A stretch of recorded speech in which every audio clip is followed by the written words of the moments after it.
Olá, queridos irmãos, mais uma vez estamos aqui para mais um estudo do nosso podcast, com o tema de hoje, o dia da expiação e uma representação do juízo. Nós vivemos esse dia da expiação, né? E hoje nós vamos ter esse contexto mais aberto aqui entre nós e que vocês em casa possam compreender esse estudo através do poder do Santo Espírito. A gente convida vocês também, aconselha, na verdade, que vocês sempre tenham papel e canetas em mão para que vocês possam anotar todos os textos, que é muito importante que vocês anotem, para que vocês possam estudar por si mesmos, tanto os textos da Bíblia como do Espírito de Profecia, tá bom? Que Deus abençoe a cada um de nós aqui e a vocês de casa, para que vocês também possam ter a compreensão desse estudo. E agora a gente convida o irmão Alan, por gentileza, para a gente poder orar, buscar ao Senhor, a presença dele, para que possamos ter tanto o entendimento como também a presença dele aqui para nos ajudar e a vocês de casa também, tá bom? Oremos.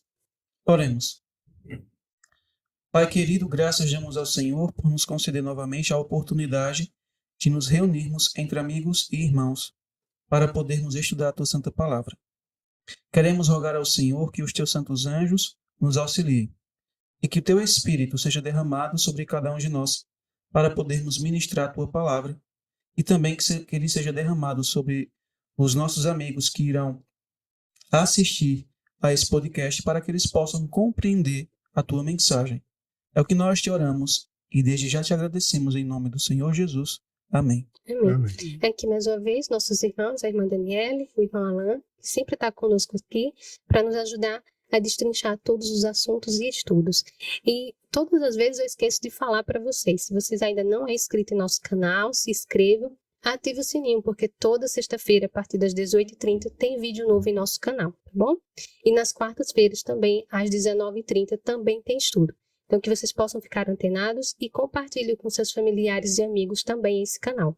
Então, vamos ao estudo? Então, hoje a gente encerra essas nossas reflexões sobre o dia da expiação, o lugar santíssimo, de maneira mais direta, porque até então a gente abordou alguns elementos, né, do lugar santíssimo, mas hoje a gente vai estudar um pouco sobre como funciona o juízo investigativo. Aí a gente vai fazer alguns paralelos do dia da expiação, né? Quais as lições que a gente aprende no dia da expiação para entender o juízo investigativo. Veja, deixa eu procurar aqui, tá todo aleatório.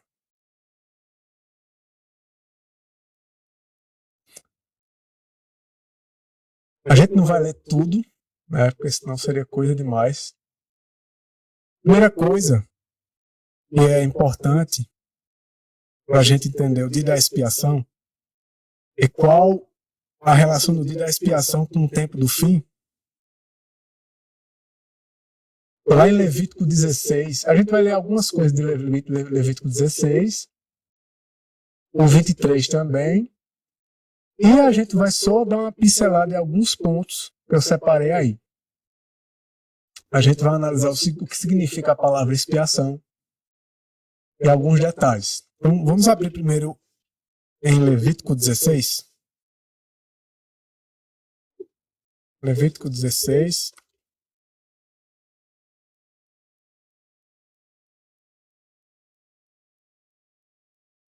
Porque se tudo que a gente viu até agora se relaciona com o tempo do fim, todo o processo que é feito no dia da expiação era uma representação de como seria o tempo do fim, em miniatura, né? Não era extremamente resumida, mas a gente vai se aprofundar.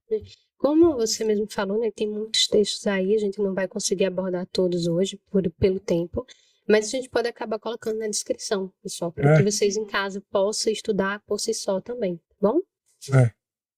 Levítico 16, nós só iremos ler primeiro do 29 ao 31. Levítico 16, primeiramente do 29 ao 31.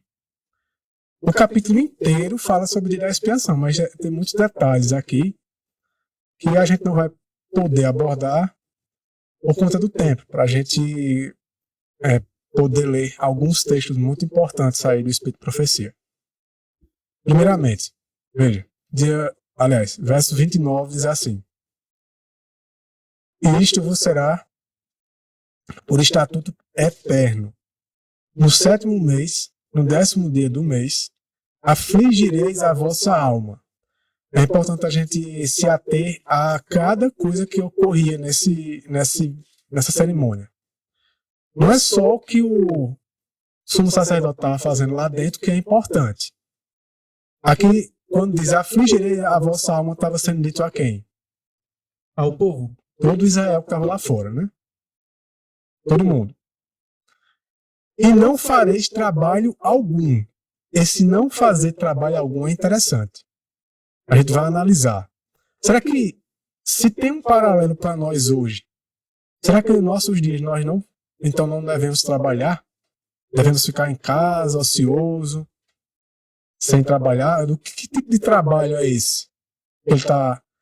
Qual a lição que a gente vai extrair sobre essa questão aqui, do não fazer trabalho algum? Continua o texto. Seja alguém do seu próprio país ou estrangeiro que peregrine entre vós. Verso 30. Porque naquele dia o sacerdote fará expiação por vós. Aí, um dos objetivos da expiação. Ou o objetivo, mas dentro dele tem vários detalhes, né? Para purificar-vos. Detalhe, né? Era purificado somente o santuário, o lugar santíssimo? Não. O próprio texto está dizendo aqui, ó, para purificar-vos. Então a purificação não era só lá dentro do santuário. Ela também refletia neles. Para que sejais purificados. De novo, veja que Deus dá ênfase, né? De quantos? Todos. De todos os vossos pecados perante o Senhor. Não tinha exceção, né? Pecados. Não são de alguns, não são daqueles os exteriores, mas de todos. De todos. Isso. E que aqui o verso 30 deixa bem claro. A purificação também será em vocês. Né? Verso 31. Isto será um sábado de descanso para vós e afligireis a vossa alma. Em Levítico 23 vai dizer uma coisa a mais, que aqui não diz, sobre essa questão de afligir a alma. Aqui não fala. Por isso que eu coloquei Levítico 23 só por conta desse detalhe. Por um estatuto eterno. Aí, verso 33. Verso 33 diz assim: E ele fará uma expiação pelo santuário sagrado. E ele fará expiação pelo tabernáculo da congregação e pelo altar. E ele fará expiação pelos sacerdotes e por todo o povo da congregação. Aí, verso 34. E isto vos será por estatuto eterno. Fazer expiação pelos filhos de Israel, por todos os seus pecados, uma vez ao ano. Ok. Vá lá no verso 16. Aí volta o verso 16, diz assim: E ele fará expiação pelo santo lugar por causa da impureza dos filhos de Israel. Então é o motivo, né? E por causa das suas transgressões em todos os seus pecados. E assim ele fará pelo tabernáculo da congregação que permanece entre eles no meio de suas impurezas. Então, o tabernáculo, o santuário, o lugar santíssimo estava impuro por conta do pecado do povo, também precisava ser purificado, assim como o povo. Agora vamos lá para Levítico 23.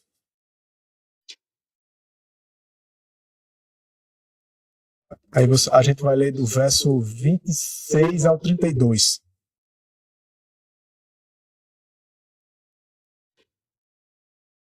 Do verso 26 ao 32 diz assim: E o Senhor falou a Moisés dizendo: E também no 10º dia deste 7º mês será o dia da expiação. Será uma santa convocação para vós. E afligireis as vossas almas, e ofereis uma oferta feita por fogo ao Senhor. Verso 28. Nesse mesmo dia, nenhum trabalho fareis. Novamente a questão do trabalho, né? Porque este é o dia da expiação, para fazer expiação por vós perante o Senhor vosso Deus. Verso 29, porque qualquer... Agora, esse detalhe aqui não tem em Levítico 16. Por isso que eu quis ler Levítico 23, embora seja praticamente a mesma informação. Porque qualquer que seja a alma que nesse mesmo dia não se afligir a alma, né? Ela será cortada dentre o seu povo. Esse é um detalhe. Verso 30. Qualquer que seja a alma que fizer algum trabalho nesse mesmo dia, olha, outro detalhe. Esta mesma alma eu destruirei dentro do seu povo. Interessante, né? Agora ele diz que quem não se afligir será cortado. E quem trabalhar será destruído. Agora a gente vai entender o que é afligir a alma e o que é esse trabalho. Verso 31. Nenhum tipo de trabalho fareis. Isto será no estatuto eterno pelas vossas gerações, em todas as vossas habitações. Verso 32. Isto será para vós um sábado de descanso. E afligireis as vossas almas. No 9º dia do mês, à tarde, de uma tarde a outra tarde, celebrareis o vosso sábado. Bom, aqui é dito que a expiação era para purificar eles e o santuário, o Santíssimo Lugar especificamente. Diz que se eles não afligissem a alma, seriam cortados do povo. E se trabalhassem, seriam destruídos. A gente vai ver o que significa expiação, o que significa afligir e o que significa ser extirpada. É porque essa tradução já fala cortado, né? Tem tradução que fala extirpar. Mas antes da gente ler isso aqui, por que Deus dizia a eles que não trabalhasse? Qual seria, então, o paralelo para nós hoje? A observância do sábado. Também. Mas no dia inteiro eles não poderiam trabalhar, né? Então, tem um período da expiação inteiro. Então, exatamente. O período da expiação inteira, eles não poderiam fazer nenhum trabalho. Se a gente está vivendo o período da expiação desde 1844, não é? A gente está vivendo o grande dia da expiação. Uhum. Aí eu pergunto, então era para a gente estar sem trabalhar, desempregado, todo mundo em casa, ocioso. Então, que trabalho é esse? Qual é o paralelo para a gente hoje? Lembrando que ali era um dia, né? Ali era um Naquele dia. tempo era um dia. Era como um sábado, era um sábado, né? Para eles, para a gente dizer, o trabalho que eles não faziam era nenhum tipo de trabalho, é fácil, mas e o nosso? É um trabalho hoje? de santificação. Isso. Sabe qual é o trabalho que é para nós também, nesse processo de santificação?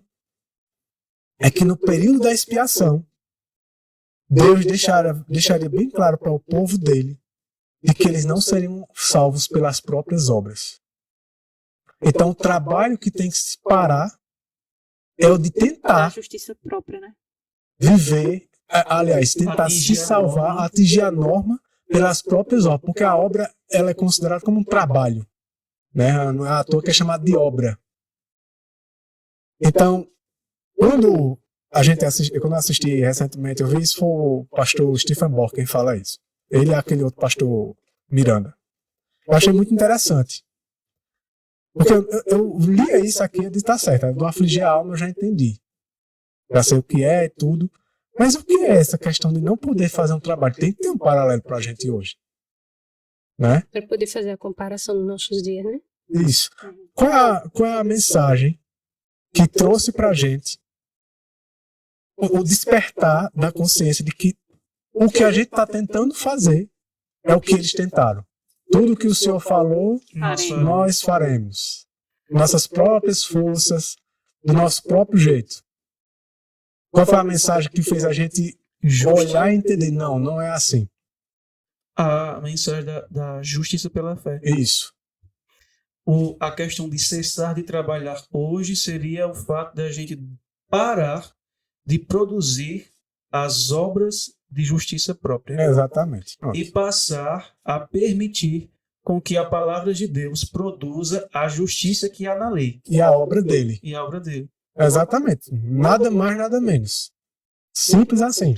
Vê, lá em Efésios, no capítulo 2, no versículo 9, Paulo diz assim: porque pela graça sois salvos, mediante a fé, e isso não vem de vós, é dom de Deus.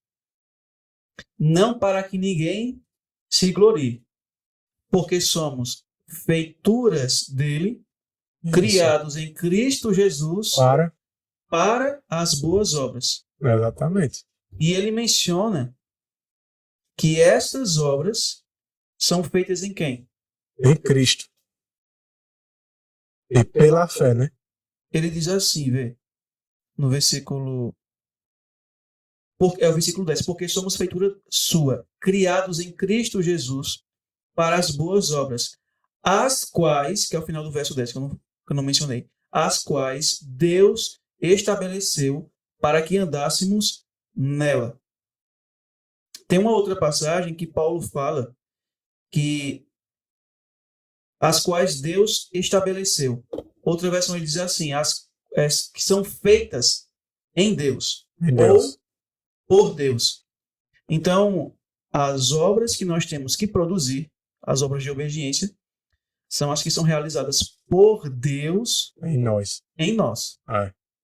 E Paulo diz lá em Romanos 4 que aquele que trabalha, ele é merecedor do salário, né? É.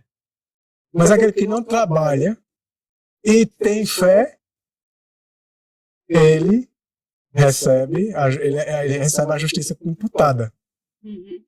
Então, o trabalho que é falado aqui é esse trabalho. Ou seja, quem, no tempo da expiação, estiver tentando ser salvo pelas próprias obras, confiando em suas obras, confiando em suas reformas e tudo isso, vai ser extirpado. Vai ser extirpado. Aliás, aqui diz assim, vai ser destruído. É até bom colocar, você ter feito essa colocação, né? O irmão ter abordado o texto também, porque muitos hoje no nosso meio pensam isso exatamente, né? Eu estou fazendo isso, estou fazendo aquilo, É a salvação e católica. no seu íntimo achando que está tudo certinho, que assim, porque está fazendo essas coisas, vai ser salvo. Uhum. Né? Então é muito bom mesmo fazer essas colocações. Exato. Agora, que a gente entender essa questão do trabalho, Agora deu para entender a questão do trabalho nos nossos dias. esse Né? trabalho aqui são as obras da carne, né?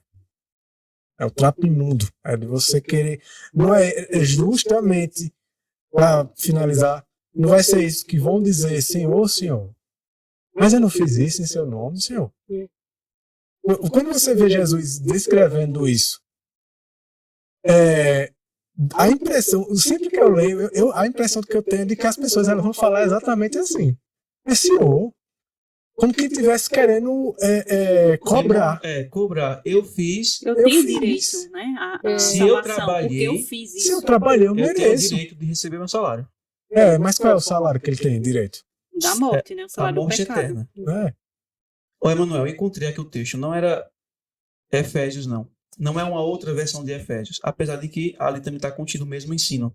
É João 3:21. É o que Jesus diz. Ele fala assim, mas quem pratica a verdade vem para a luz, para que os seus atos possam ser manifestos, pois eles, os atos, as obras, são forjados ou feitos em Deus. No grego, a expressão em pode ser traduzida por. Uhum. Então, são feitos por Deus, com a minha permissão. Levando o indivíduo a não ter mérito nenhum e nunca chegar ao ponto de querer cobrar isso a Deus, né? Semana passada, no podcast passado, eu mencionei aqueles dois extremos, né? Aqueles que rejeitam a mensagem da reforma de saúde e aqueles que buscam viver a reforma de saúde mediante a sua própria justiça. A justiça humana. Eles querem alcançar a justiça divina praticando as obras humanas, mediante o poder humano. Então, quando é mencionado aí sobre a questão de cessar o trabalho, é justamente isso. A gente tem que parar de produzir a nossa própria justiça, porque nós criamos um padrão humano. Eu não faço isso, não faço aquilo, eu faço isso. que está de acordo com a palavra de Deus, eu me visto assim, não sei o que isso. A gente cria um padrão humano, mediante a força e a capacidade humana. A gente produz essas obras de obediência e a gente se sente agora como que chegamos ao topo da santidade. A gente está salvo. E nos sentimos merecedores, né? Nos sentimos merecedores e desprezamos aqueles que não se encaixam no padrão que nós criamos. Era a mesma coisa que os fariseus faziam. Eles criaram um padrão humano e aquelas pessoas que não se encaixassem com os ritos, as tradições, para eles eram pessoas imundas. Eram pecadores, não estavam salvos, estavam condenados. O mesmo ocorre hoje em nosso meio. Até mesmo dentre aqueles que creem na verdade presente. Buscam obedecer a Deus mediante a força e a capacidade humana. E ao seguirmos por esse caminho, só vai ser frustração. No entanto, a gente sabe até tanto que existem pessoas que abandonaram a fé na verdade presente, justamente por conta disso, porque não discerniram que era Cristo quem deveria realizar a obra com a minha permissão. Exatamente, é um grande risco. Ponto disso é aquele exemplo que eu vou citar agora, né? Tem pessoas que um dia já foram da verdade presente, né? Souberam tudo a verdade, buscaram colocar em prática, mas por buscar em prática, colocar pelo seu próprio buscar fazer seu próprio poder, vontade, né? Vontade humana, aí viram que não conseguia atingir o padrão que ela gostaria, aí o que elas fazem? Não vou conseguir mesmo. É impossível. É impossível, aí o que acontece? Sai. Né? Então é justamente isso que o irmão fala, né, com relação a essas pessoas, porque elas não entenderam realmente de fato o verdadeiro ápice da mensagem, né, que não é pelo nosso poder, que nós não temos o poder para isso, mas que o poder está em Cristo Jesus para efetuar toda essa mudança. Né? Cristo diz assim, né? Eu sou o caminho, a verdade e a vida. Aí quando a gente lê esse verso, a gente romantiza. Na realidade, Cristo está dizendo assim, olha, o caminho para atingir o padrão que Deus requer de cada um de nós, que a lei requer, que é um padrão de justiça perfeita, o caminho é em Cristo. Exatamente. Só que nós buscamos alcançar esse padrão mediante o nosso próprio caminho. É por isso que vem derrota e frustração. Isso. E para esses que tu mencionou aí de Mateus capítulo 7, a grande decepção. No fim vai ser isso. Agora, voltando para a expiação, é dito que nesse dia eles seriam purificados, né? Por quê? O que é a expiação? A palavra expiação do hebraico, elas têm alguns significados. E é um conjunto. E desse conjunto, todas essas coisas que significa é o que de fato tem que acontecer. A palavra expiação significa perdoar, significa amenizar, significa cancelar. Tudo isso de uma vez.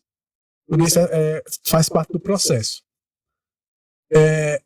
Limpar, anular, eu coloquei perdoar repetido aqui. Ser misericordioso, pacificar, apagar e propiciar a reconciliação, né? Reconciliar. Eu tinha separado alguns textos aqui que fala que Deus estava em Cristo reconciliando o mundo com Ele mesmo. Então, quando ele diz isso, ele está praticamente dizendo que Deus está fazendo expiação. E diz que Cristo é a nossa reconciliação e que devemos levar a palavra da reconciliação para o mundo, para que o mundo seja reconciliado com Deus. Essas informações estão em Romanos 5, do 10 ao 11, 2 Coríntios 5, do 18 ao 20, e Colossenses 1, do 20 ao 23. É onde ele vai falar sobre reconciliação. Porque expiação é reconciliação. E de modo resumido, o que é uma reconciliação? É uma coisa que acontece entre duas partes. As duas partes, elas têm condições a serem aceitas E se uma das partes não aceitar a condição, é impossível que ela se reconcilie com a outra. Então, Não tem como haver expiação. não tem como. Tem que aceitar, tem que ter condição. O traído na história é Deus. E o que traiu é o homem. O intercessor, o intermediário é Cristo. E ele vem reconciliar o homem com Deus. Agora, Deus foi traído e ele mostra as condições para o homem, que ele não pode mais continuar traindo Deus. Ele tem um amante, né? Esse amante é Satanás. E ele não pode continuar mais com ele. Ou ele aceita somente Deus e somente tem relação com Deus, ou ele fica com Satanás. Não tem como ter um relacionamento com os dois. Não tem como. Então, se o indivíduo escolhe querer as duas coisas, mesmo que na imaginação dele ele ache que não, mas eu não estou fazendo isso aqui para Deus, mas de vez em quando aí eu me relaciono com o inimigo, né? E quando eu digo relacionar, é fazer as obras, né? É obedecer a ele, ou dar ouvidos à voz dele, de Satanás. Jesus Cristo disse: aquele que adora a dois senhores, uma hora ele vai detestar um e vai ficar só com o outro. Né? Então, a reconciliação, ela é um processo que requer do indivíduo que está sendo reconciliado com Deus a aceitação total de toda a condição para voltar a estar em comunhão total com Deus. Caso não, a expiação não serve de nada. Agora eu pergunto uma coisa a vocês. É dito e ensinado, e nós sabemos disso, que Cristo está fazendo expiação por nós. E tudo que a gente vai ver agora são condições. São condições. Se nenhuma das condições, ou uma ou outra, for aceita, ou nenhuma não for aceita, a expiação, ela é uma coisa que, mesmo que o indivíduo não esteja vivendo as condições, mas ela vai beneficiar ele de todo jeito. É como se fosse uma coisa assim. Não é unilateral, né? É algo que precisa das duas partes. Exatamente. É como se a parte do homem fosse subjetiva. Você faz se você quiser. É assim? Não. Se fosse desse modo, ninguém se perderia, né? Exatamente. Não tem sentido. Então a gente vai ter que crer na predestinação. Veja, a gente entendeu sobre a questão de reconciliação. Expiação significa reconciliação.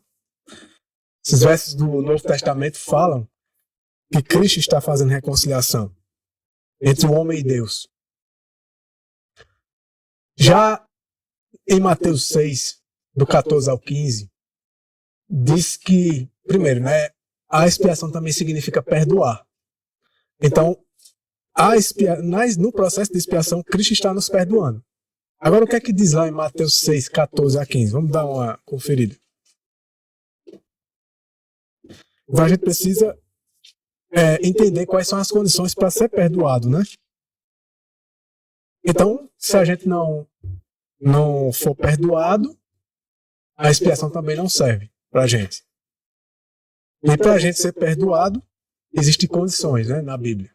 Mateus 6, 14 a 15 diz assim, ó: porque se perdoardes aos homens as suas transgressões, também vosso Pai Celeste vos perdoará.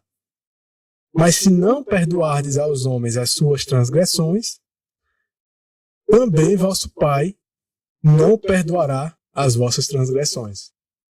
Ou seja, para a expiação ser efetiva, precisamos também perdoar as transgressões das pessoas, né? Porque caso contrário, ele também não pode nos perdoar. Atos 3:19.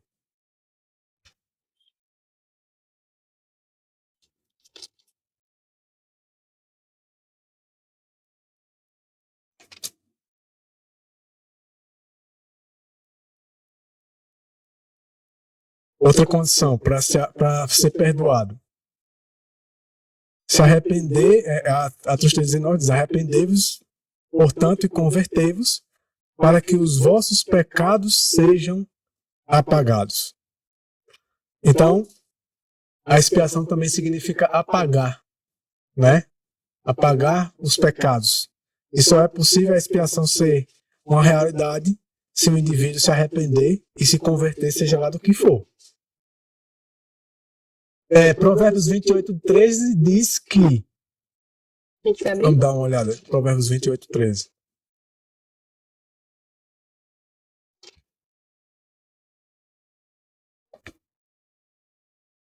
Nessa tradução aqui da King James, essa passagem fica até mais interessante. Provérbios 28:13. Aquele que encobre os seus pecados não prosperará, mas quem quer que os confesse e os abandone, terá misericórdia. Esse encobrir os pecados é encobrir dos outros ou de Deus? E aí? Isso que encobrir seus pecados. Eu acho que às vezes dos dois, né? As duas coisas, Eu pensei Porque que... muitas vezes não confessa o pecado a Deus, né? Na verdade, desculpa o pecado. Isso, E para o ser humano também, né? Deixar aquela, como Paulo fala, né? Aparência de piedade. E eu vou além. Existem pecados, por exemplo, aqueles pecados mais graves, é muito fácil, né? Identificar, né? Agora, existem detalhes, por exemplo, esses dias eu estava assistindo uma mensagem do irmão Valdomiro, que ele passou no canal do YouTube, né? Da irmã Cleuma. Uma mensagem que ele já tinha gravado no canal dele. E lá, ele disse que um conhecido dele teve um sonho, que no sonho ele estava no caminho estreito. E ele chegava perto de um anjo, eu não sei se já perto da entrada, né, da Jerusalém, do céu. Um sonho, né? Esse é um sonho. Mas esse sonho, com certeza, foi um alerta para ele que serve para todos nós. E o anjo, quando viu ele, mandou ele parar. Ele disse a ele: vá para a outra estrada. A estrada que ele estava era estreita. E o anjo disse para ele para a estrada larga. Aí ele se assustou. Disse: mas senhor não, né? Falou com o anjo, né? Mas por quê, né? Eu deixei de fazer isso, deixei de fazer aquilo e tudo e tal. Né? Perdoei as pessoas. Não tô de bem com todo mundo e tal. E aí o anjo disse assim: os detalhes. Só disse isso pra ele. Os pequenos detalhes, né? Pediu pra ele ir. Aí Valdomiro disse que esse irmão ele se acordou muito aflito. E ele começou a se lembrar, né, que ele estava tendo luz de detalhes que para ele era bobagem.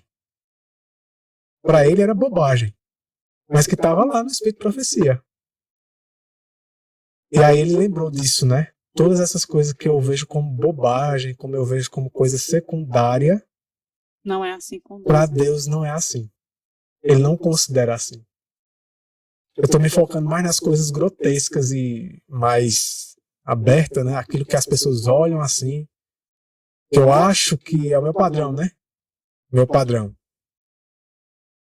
Mas aí ele mostrou, não, os detalhes.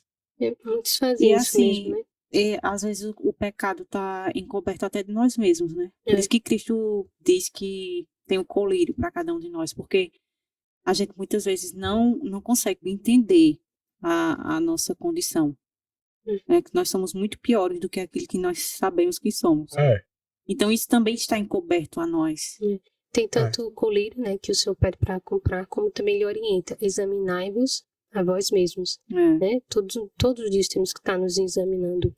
E muitos fazem isso mesmo se Deus deixou escrito no espírito de profecia, é porque ele aquele conselho, aquela orientação, aquela advertência que ele deixou é o detalhe que ele quer que nós compramos, né? Mas hoje o que é que acontece? Muitos olham esses detalhes e na mente humana é bobagem. Não, eu creio que eu não preciso disso tudo aqui para chegar até o céu, né? Mas se Deus deixou escrito é porque tem importância, né? E a gente vai ler logo em algum texto que ela diz que ele não fez provisão, expiação para a cegueira voluntária. Então, cegueira voluntária já está dizendo, né? É você, não, mas isso aí tem coisas mais importantes para a gente.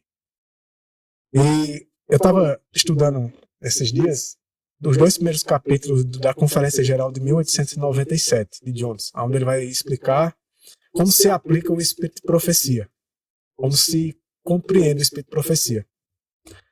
E aí ele diz assim, aquele que lê o Espírito de Profecia e não aplica a si mesmo, e não enxerga a si mesmo, só consegue enxergar os outros, ou qualquer outra pessoa só olha para o outro, ele diz assim, o mesmo princípio serve para a Bíblia.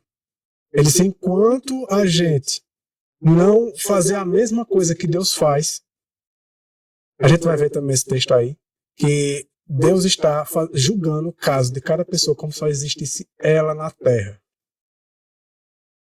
Agora, se você pega os textos e você não aplica somente a você, como se você fosse de fato aquele a quem realmente Deus está querendo orientar, divertir, corrigir, purificar, seja o que for, mas você não, isso aqui seria bom para fulano ouvir. Porque fulano está caindo muito nisso. Engraçado que isso só é com as repreensões, né? Mas quando é com as bênçãos, as promessas, E o perdão, aí só se aplica a mim. Pessoa, aí o perdão não é pro próximo, né? A gente tem mania de fazer isso, né? A repreensão é só pro outro, mas a misericórdia é só para mim. E outra, quando a gente tem essa visão, né? Essa visão de só querer, não, velho, mas fulano tá assim, tá assado e tudo e tal, mas nunca aplica a si mesmo. Aí Jones diz assim, ele diz, enquanto vivemos isso aqui, o Espírito de Profecia, ele não tem valor nenhum pra gente.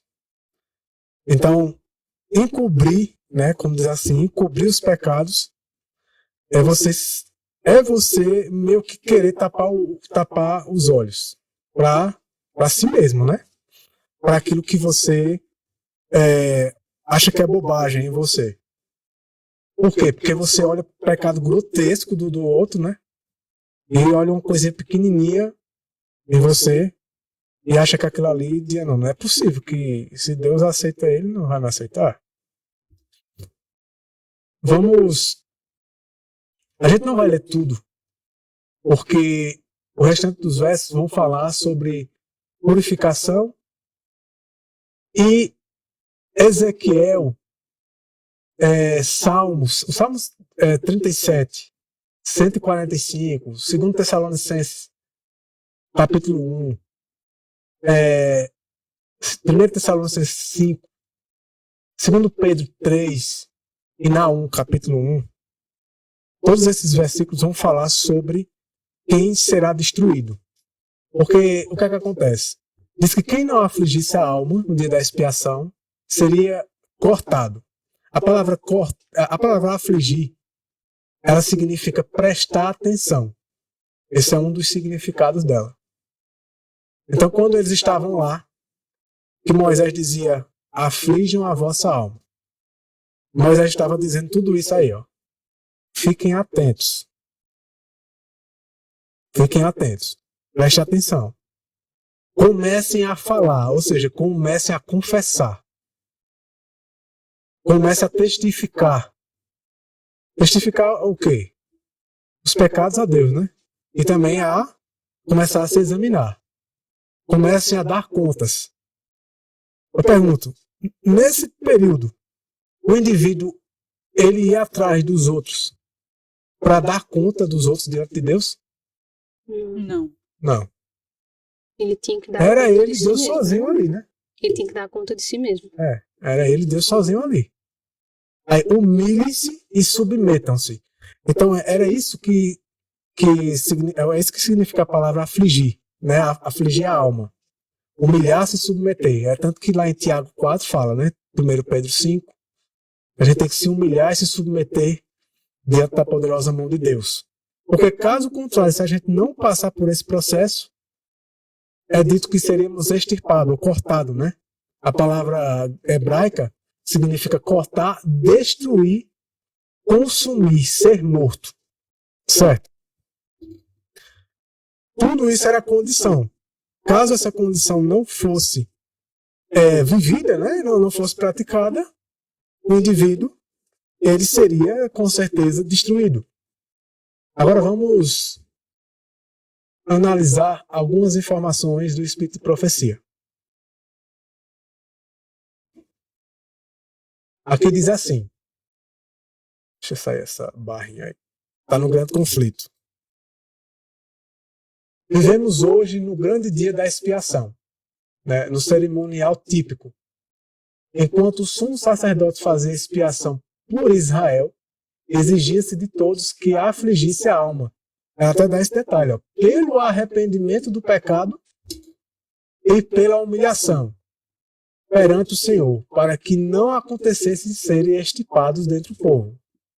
De igual modo, todos quantos desejem seja seu nome conservado no livro da vida, devem agora, nos poucos dias de graça que restam, afligir a alma diante de Deus, em tristeza pelo pecado e em arrependimento verdadeiro, porque tem um arrependimento falso.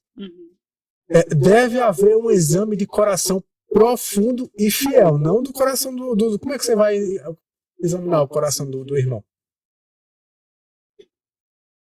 Então esse exame de coração profundo e fiel é do indivíduo, né? Deixa eu ver se eu encontro aqui. Já era o próximo. Agora veja o que ela diz aí. O espírito leviano e frívolo, alimentado por tantos cristãos professos, ou seja, o indivíduo que ele é cristão professo, ele é considerado professo por quê? Porque ele tem um espírito leviano e frívolo. E ser leviano é o quê? É que vocês entendem por leviano? Pessoas precipitadas. São pessoas precipitadas, são pessoas indecisas também. Indecisas, Sabe? inconstantes, frívolos também.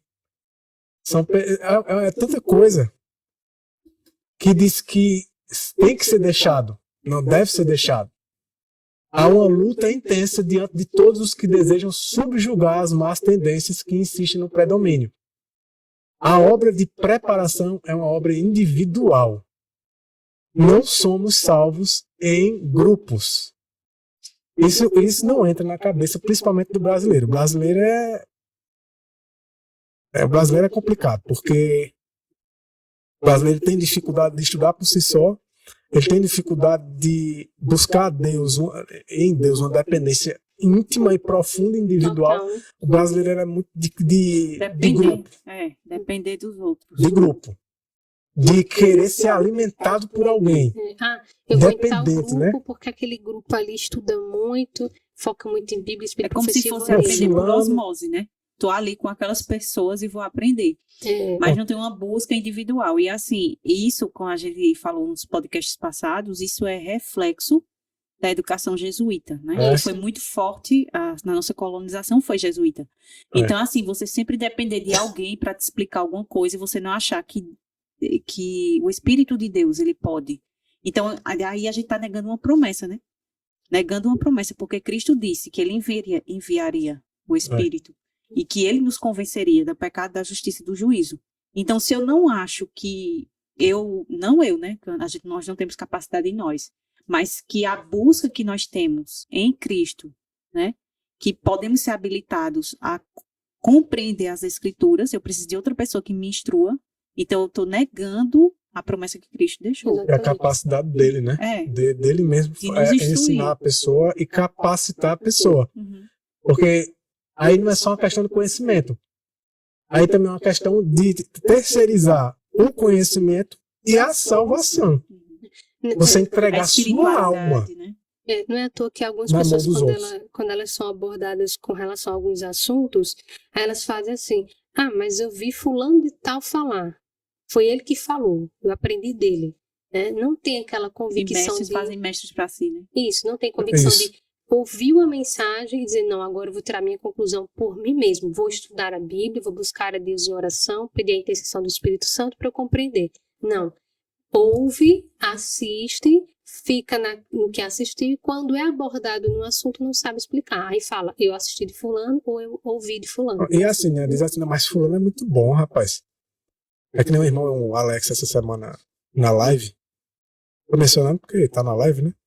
Ele falou assim, as pessoas, elas dependem tanto das outras, elas dizem assim, mas fulano é muito bom, não é possível que ele está errado. Né? Não é possível que ele está ensinando errado. E aí Alex disse assim, o próprio Jesus Cristo, quando foi chamado de bom, ele disse, não há um, por que me chamas de bom? Só há um que é bom. Então, se o indivíduo estava chamando ele de bom, é porque o indivíduo reconhecendo que ele era Deus. Porque caso ele não fosse Deus, ele não merecia ser chamado de bom. Então, existe algum Deus aqui entre nós? Então, quando a gente chama um indivíduo de bom, e por causa disso, a gente começa a depender do indivíduo, terceirizar nossa salvação e conhecimento nele, a gente está fazendo dele o quê? Um Deus. Deus. Porque só existe um que é bom. Então ela diz aqui, ó. Interessante é isso aqui, ó. A pureza e devoção de um não suprirá a falta dessas qualidades em outro. Exatamente. Isso é muito sério. Então, isso é tão sério porque as pessoas podem olhar assim, né? Vou dar um exemplo conosco aqui, tá? Algumas pessoas podem ver a gente trazer assuntos desses, pode saber que a gente estuda, que a gente acredita em Bíblia e Espírito de Profecia, pode achar que a gente é bom, como a Emmanuel citou, mas elas têm que pôr na cabeça que a gente também pode falhar, né? Uma hora ou outra vai algo acontecer se eu não vigiar, se eu não orar, se eu não buscar em Deus pelas madrugadas, em oração, em estudo de sua palavra, vai chegar um momento que eu vou cair. Qualquer um, né? Com certeza, nós Qualquer estamos um. sujeitos a isso. Por isso que Deus, né? Ele contou a parábola das 10 virgens. E lá na parábola ele diz assim, as virgens loucas diziam assim para as prudentes, dai-nos do vosso azeite, para que as nossas lâmpadas não se apaguem. Isso me ajuda a entender que existem adventistas que professam a verdade presente, mas que dependem dos outros. Do outro. E outra. Quando chegar o tempo de prova, né? É dois perigos, é uma faca de dois gumes. É você ser esses indivíduos que dependem do outro e você se tornar o indivíduo que faz os outros depender de você.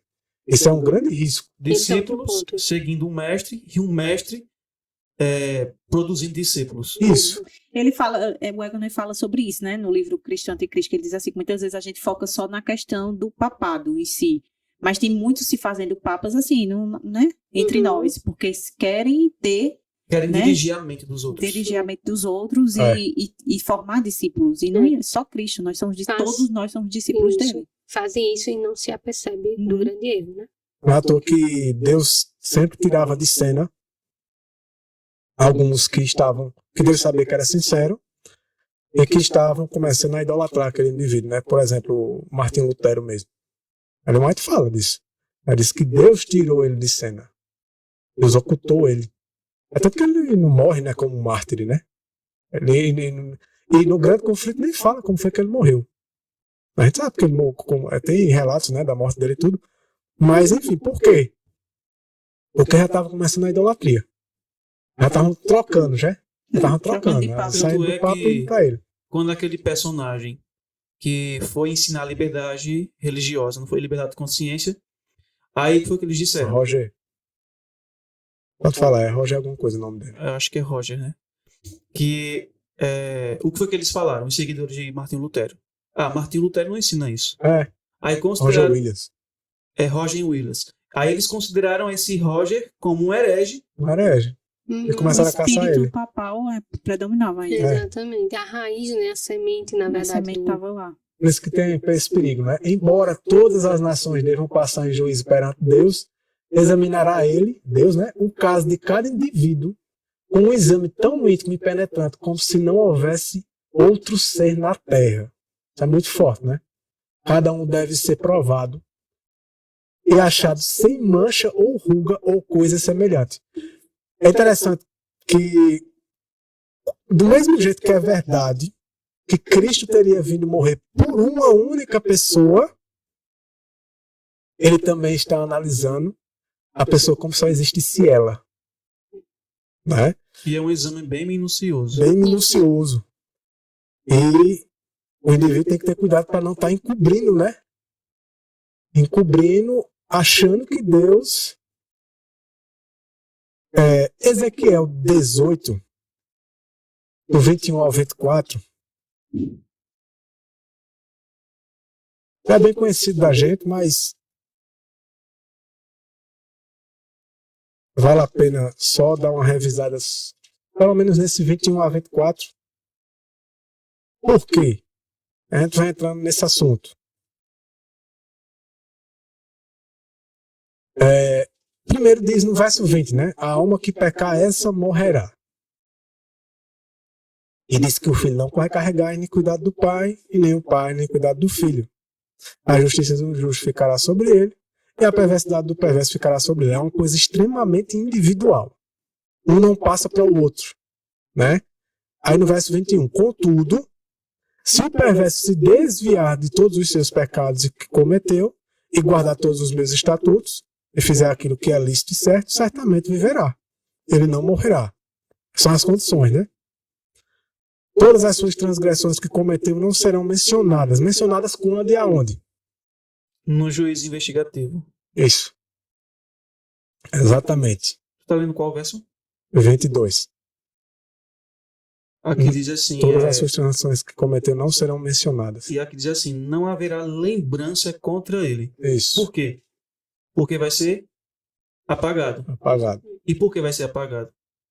Porque ele não está mais cometendo O pecado. aquele pecado. Porque aqui no final Porque o do verso pecado não existe 22, mais nele, né? porque aqui no verso 22 diz assim, na sua justiça que fez, ele viverá. Então, houve reconciliação. Né? Isso. Ele está vivendo na prática a Pecado causa reconciliação. separação, então a justiça, Reconciliar. O pecado é quem faz a separação. Houve o que tu leu lá em Atos 3:19. Arrependei-vos e convertei-vos para que sejam apagados os vossos pecados. Então, a condição que nós devemos cumprir para que os nossos pecados que cometemos ao longo da nossa vida e que estão registrados nos livros sejam apagados por Cristo no juízo investigativo, não é dizer assim, eu creio em Jesus. Não é simplesmente confessar os pecados. Porque nós sabemos que arrependimento envolve tristeza pelo pecado, o reconhecimento de que somos culpados por transgredir, a confissão de todo o pecado que Deus nos revelar e o abandono. Definitivo. Abandono é a conversão. E a conversão que vai se tornar o quê? Na prática da justiça. A obediência, né? Aí no verso 23 diz, tenho eu qualquer prazer em que todo perverso morra, diz o Senhor Deus, e não que ele se desvie de seus caminhos e viva. Verso 24, mas quando o justo se afasta da sua justiça e comete a iniquidade e faz de acordo com as abominações que o homem perverso faz, ele viverá? Não, né? Todas as suas justiças que ele fez não serão mencionadas. Em sua transgressão que ele transgrediu, em seu pecado que ele pecou, neles ele morrerá. A gente vai entender isso melhor mais para frente. Então vamos continuar.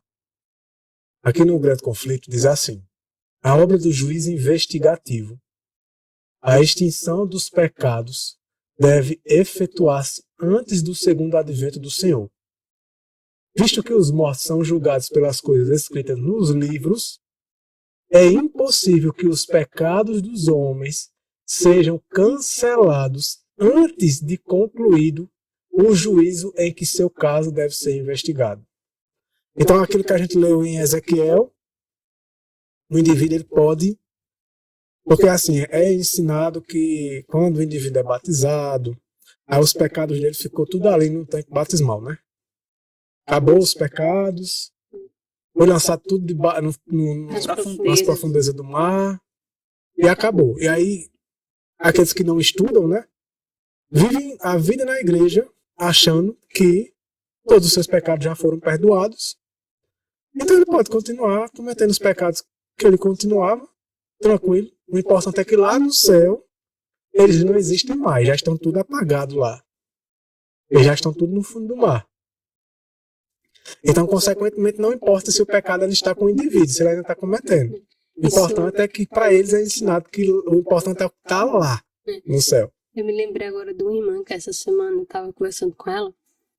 Aí ela, eu não sei como foi que a gente chegou nesse assunto que eu vou conversar agora com vocês. Ela, conversando com outra irmã, que é lá da cidade onde ela mora, aí a irmã perguntou a ela assim, mas por que você saiu da igreja? Aí ela explicou a situação, né, que foi por conta de adultério. O marido dela adulterou, e ela vivia um regime muito rígido dentro de casa. Ele obrigava ela e oprimia ela com muitas coisas e ainda traiu ela. E ele da igreja, né? E ela era, mas devido às situações do mau testemunho do esposo, ela saiu. E ainda mais descobriu a traição dele.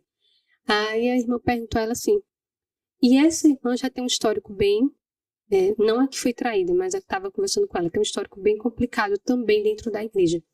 Aí essa perguntou para a irmã que foi traída, mas traição, trair é pecado? Não é pecado mais não, irmã. A gente está em Cristo Jesus. Aí ela me contando essa situação, eu disse, tô passada. Como assim agora? A traição não é pecado mais. Aonde que tem isso na Bíblia que traição não é pecado? Provavelmente essa irmã aí, ela vive Em adultério em também. adultério também. Por isso está com a mente assim, botada. E ainda usa essa filosofia que dizem ainda, não, mas os pecados já não foram tudo pago, já tudo apagado, já não existe mais isso. Ela falou isso porque ela tem um histórico de traição, que ela já traiu o marido, e o marido também já traiu ela. E os dois hoje não teve disciplina nenhuma dentro da igreja, continua dentro da igreja, o marido ainda é ancião. Eu não sei se vocês se lembram, mas uma vez, em um programa de TV, no SBT, fizeram aquele jornalista Roberto Cabrini. Ele entrevistou, há muitos anos atrás, um grupo que ele fala que é seita, cujo líder se intitulava ser o Messias. Ah, sim, que eles José tinham o 666, Jesus né? Miranda. Que eles tatuavam 666 666. no corpo. E eles falam que o pecado já não existia mais na Terra. Tudo que a gente faz não é mais pecado. Olha a situação. Pecado não existe mais. Quando a gente vê uma coisa dessa, a gente acha que é muito, como o irmão falou, grotesco, mas mas muitos cristãos estão vivendo como essa seita. Justamente. Crendo que muitos Não dos falam pecados, isso aí, né? abertamente. Né? Porque botaram na cabeça das pessoas, né, do cristianismo, acho que isso é quase todas as igrejas, né? Que não, Cristo já pagou todos os pecados. Não, e o pior é a distorção daquele texto de Romanos 5, onde abundou o pecado, superabundou a graça. Então, assim, quanto mais você peca, mais a graça graça abundante. tem. É como se ela fosse encobrindo, né? desgraça, Ela vai escondendo. Ela vai escondendo de Deus. Deus não vê, não enxerga mais. Só que ela está dizendo aqui, né? É impossível que os pecados dos homens sejam cancelados antes de concluir o juízo em que seu caso deve ser investigado. Impossível. Ou seja, ele pode ser perdoado agora. A gente vai ver isso mais para frente. E ser colocado lá no livro, perdoado. Mas se o indivíduo voltar de novo naquele pecado, aí acabou. Diante de Deus vai ficar sempre perdoado, embora o indivíduo voltou a praticar. Não. A doutrina do juiz investigativo, ela nos ensina várias coisas. Mas uma das lições é de que o perdão que nos é oferecido hoje é um perdão temporário. Temporário, Por isso que é uma há o chance, né? juízo investigativo. Porque agora Cristo vai examinar a vida de tal pessoa que professou ser servo dele. Ele vai investigar para ver se aquela profissão de fé foi verdadeira. É. Se ele viveu de acordo com a luz que ele conhecia. E o que ele fez com o perdão que foi dado a ele. Se de fato ele se arrependeu dos seus pecados. Se de fato ele se Isso converteu. é genuíno, né? Se era genuíno. É. Então Cristo vai lá e examina a vida dele. É. Se foi genuíno a vida que ele viveu após conhecer Cristo, então os seus pecados ali serão definitivamente apagados e definitivamente perdoados. Seu nome permanecerá no livro da vida e ele receberá a vida eterna. É. Caso contrário, tudo o que ele fez, todos os seus atos de justiça serão apagados, que é o que fala Ezequiel capítulo 18, não haverá lembrança, vai ser apagado. Os pecados que ele continuar acariciando vai permanecer registrado contra ele no juízo. E ele vai ser o quê? Condenado. É.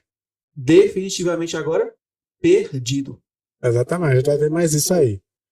Vê, mas o apóstolo Pedro declara expressamente que os pecados dos crentes serão apagados quando vierem os tempos do refrigério pela presença do Senhor. Quando é os tempos do refrigério? Derramamento da chuva cerúlea. E ele enviar Jesus Cristo. Quando encerrar o juízo de investigação, Cristo virá e seu galardão estará com ele para dar a cada um segundo for sua obra. Quando ele encerrar, né? É que se pode dizer. Está no 5. Diz assim, ó. O sangue de Cristo, ao mesmo tempo que livraria da condenação da lei o pecador arrependido, não cancelaria o pecado. Este ficaria registrado no santuário até a expiação final. Não até o começo, quando começasse a expiação, mas é do início ao fim, até o final, até Cristo fazer a a investigação. investigação total do caso do indivíduo. Terminou a investigação total do caso do indivíduo, igual que você falou, sentença, seja boa, seja má. Por isso que nós temos que estudar os rituais que ocorriam no santuário terrestre, né? Para podermos chegar a essa conclusão que ela mencionou aqui. Porque alguém poderia dizer assim, mas isso aí é o que ela está falando. Só que o que ela está falando está registrado na Escritura. Porque ela menciona aí, né, o sangue de Cristo, ao mesmo tempo que livraria da condenação da lei o pecador arrependido, não cancelaria o pecado.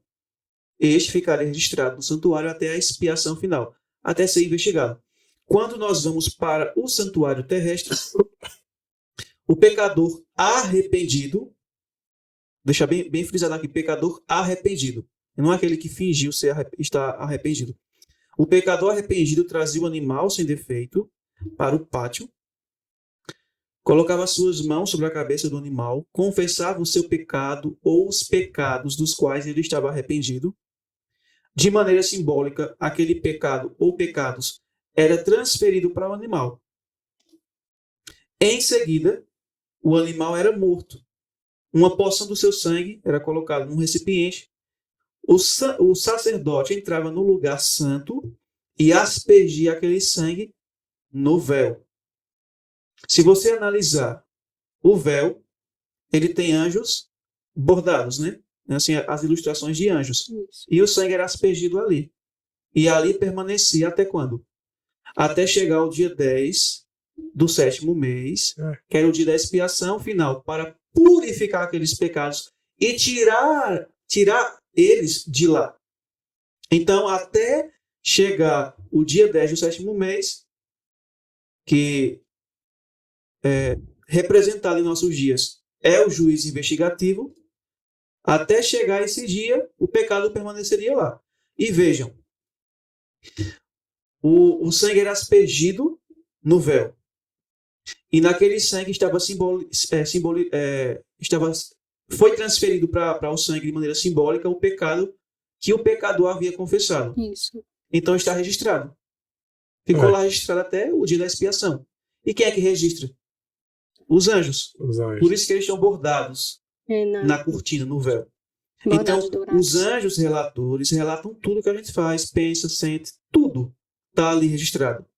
Até que Cristo examine o meu caso e ele vai ver se os meus pecados vão ser apagados ou se eles vão permanecer ali contra mim. Uhum. É isso que acontece. É. E é por conta disso que as igrejas evangélicas, elas são contra, assim, os teólogos que são os que estudam, né? Os teólogos evangélicos, por isso que eles são contra a doutrina do juízo investigativo. Isso. Por quê? Porque a doutrina do juízo investigativo, ela vem para solapar e destruir a falsa teologia evangélica, de que uma vez salvo para sempre, predestinação, que Jesus aboliu a lei pela aboliu graça. tudo na cruz, Os ele já pecados, fez né? expiação na cruz. No batismo, nossos pecados ficaram todos lá e nunca voltaram Isso. contra nós. E, infelizmente, de maneira sorrateira, esse tipo de Esse entra no pensamento nosso se meio. introduziu dentro do adventismo, só que de uma maneira mais camuflada. Bem mais Quando a camuflado. gente vê no Um tem detalhe. questões sobre doutrina, né? Por isso que somente a Igreja Adventista tem como base, né, peculiar a doutrina do santuário. Santuário. Né? Nenhuma outra denominação tem, porque nós somos a única denominação que Deus deu a compreensão. Né? Porque as outras denominações, nem elas mesmas acreditam que existiu ou que existe um santuário. Que céu. está no santuário Manuel, celestial. Antes de tu prosseguir, só para além desse exemplo que tu leu aí e o que eu dei em relação ao ritual do santuário terrestre, deixa eu só ler só uma passagem, uns versos aqui de uma passagem bíblica que comprovam pelo próprio Jesus de que os pecados dos quais nós recebemos assim o perdão, eles são temporários. Só serão definitivos quando chegar o juiz investigativo e se eu estiver andando de acordo com a luz. Eu vou ler aqui para vocês Mateus capítulo 18, no versículo 23, Cristo diz assim: portanto, o reino do céu é semelhante ao certo rei, que quis acertar contas com os seus servos. E começando a acertá-las, foi-lhe apresentando um que lhe devia 10.000 talentos. Vê só, 10.000 talentos era muito, mas muito dinheiro. Era impossível dessa pessoa, com todo o seu restante de vida, ele conseguir pagar esses 10.000 talentos. Aí diz assim: porém, não tendo ele com que pagar, ordenou seu senhor que fossem vendidos ele, sua esposa e seus filhos, e tudo o que ele tinha, e que o pagamento fosse feito. Então o servo se prostrou e o adorou, dizendo: Senhor, tem paciência comigo, e eu tudo te pagarei. Então, movido de compaixão, o senhor do servo soltou e perdoou-lhe a dívida. O verso 27 diz que ele soltou a quem estava lhe devendo 10.000 denários, 10.000 talentos, e o perdoou a ele, né? Perdoou-lhe a dívida. Versículo 28. Saindo, porém, este servo encontrou um dos seus conservos que lhe devia 100 denários. 100 denários, um denário é como se fosse um dia de trabalho. 100 denários, 100 dias de trabalho. Dava para ele pagar a dívida, não era não? E lançando mão dele, tomou pela garganta, dizendo: paga-me o que tu me deves. Então o seu conservo, caindo-lhe aos pés, pediu-lhe, dizendo: tem paciência comigo e eu te pagarei tudo. Ele, porém, não quis. Antes lançou-o na prisão até que pagasse a dívida. Vendo, pois, os seus conservos o que foi feito, entristeceram-se muito e foram contar a seu senhor tudo o que foi feito. Vê que interessante aqui. Temos Cristo aqui, ele menciona um senhor que foi acertar contas com os seus servos. Então, Cristo acertando conta conosco, aqueles que professam o seu nome. Um devia 10.000 talentos, não tinha como ele pagar, que é justamente a nossa dívida para com a lei. Nós não podemos pagar o que a lei requer, a não ser que a gente entregue a nossa própria vida, mas iremos experimentar a morte eterna. Então eu não quero morrer a morte eterna. Uma outra pessoa tem que pagar a minha dívida, que é Cristo. E aqui é mostrado que esse servo que devia 10.000 talentos foi perdoado. Nesse caso seria Deus. Deus deu perdão a ele. Só que ele tinha, esse servo, tinha um conservo que devia a ele 100 talentos. Denários. Perdão, 100 denários. E ele não quis pagar a dívida dele. Ele não quis ser misericordioso com ele. E é dito que os conservos daquele senhor, eles viram o que aconteceu e se entristeceram, foram ao seu senhor e disseram assim, olha, tem aquele rapaz que lhe devia 10.000 talentos, a quem o senhor perdoou e soltou? Tem. E nós acabamos de presenciar que ele colocou na prisão um conservo dele que devia 100 denários para ele. Aí veja o que diz o versículo 32. E quem é que são esses conservos? São os anjos, que relatam tudo. O verso 32. Seu senhor, então, chamando-o, disse-lhe, servo perverso. Ele não era justo. Perdoei-te toda aquela dívida, porque tu me suplicaste. Não devias tu igualmente ter compaixão do teu conservo, como eu também tive misericórdia de ti? E, indignado, seu senhor o entregou aos atormentadores até que ele pagasse tudo o que lhe devia. Ele nunca iria conseguir pagar. Versículo 35, Cristo encerra. Assim também meu Pai Celeste fará convosco, se de coração não perdoardes cada um as ofensas do seu irmão. Então vê, Deus ofereceu perdão àquele homem, mas por aquele arrependimento não ter sido genuíno e ele não ter sido transformado, demonstrando assim em sua vida e seu caráter que aquele perdão que ele recebeu de Cristo, ele também doou para o seu semelhante, ele não fez isso. Então o arrependimento dele não era genuíno, não era verdadeiro. Então o perdão que Cristo deu a ele, Cristo reteve. Por quê? Porque o perdão era temporário. Chegou o juiz investigativo, vai analisar o caso dele. Correspondeu com a luz que ele recebeu. Então os pecados são apagados e ele é definitivamente perdoado, está salvo. Não viveu de acordo com a luz. Ele não refletiu o meu caráter. Ele não viveu a vida que Cristo viveu. Pesado na balança, achado em falta. Tudo aquilo que ele fez de bom é omitido do livro, é apagado. O seu nome é riscado do livro da vida, é colocado no livro da morte, que é o livro dos perdidos. E os pecados dos quais ele disse que havia se arrependido, mas não se arrependeu, ou que se arrependeu, mas voltou a cometer, testificará contra ele no juízo. Está perdido. É exatamente isso. E se a gente não crer nisso, a gente vai ter uma surpresa muito desagradável, né?